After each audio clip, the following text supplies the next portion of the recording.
এক্সামের long pressure শেষে আজ আমি অ্যান্ড আমার ফ্রেন্ড পায়েল মিলে প্ল্যান করি কিছুটা সময় রিল্যাক্সের সাথে এনজয়মেন্ট করতে। তাই আমরা বেরিয়ে পড়ি আগারগাঁও বাণিজ্য মেলায় যাওয়ার উদ্দেশ্যে।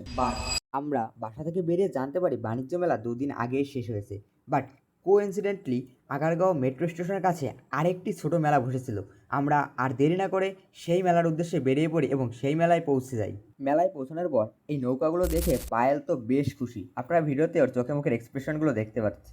সেই মহা খুশিতে মহা আনন্দে 2টি টিকিট কেটে ফেললো। বাট আমি তো এই নৌকাগুলো দেখে বেশ ভয়ে ছিলাম, কারণ এগুলোয় উঠলে ভাই আমাকে আর খুঁজে পাওয়া যায় না। যাই হোক, অবশেষে ওর অনেক জোরাজোরের পর ফাইনালি রাজি হলাম এই নৌকায় উঠতে। তারপর আর কি, পাগলের সাথে তাল মিলিয়ে উঠে পড়লাম এই নৌকায়।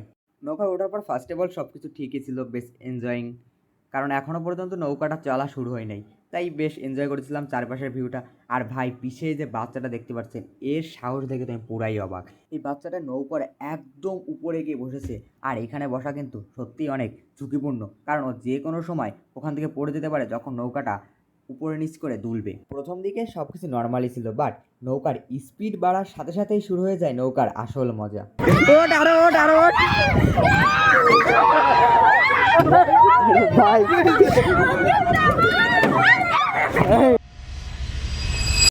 অবশেষে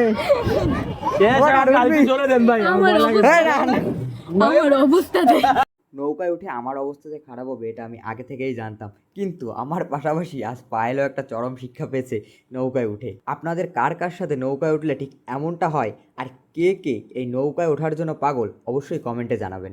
পেজটিকে ফলো দিয়ে পাশে থাকবেন।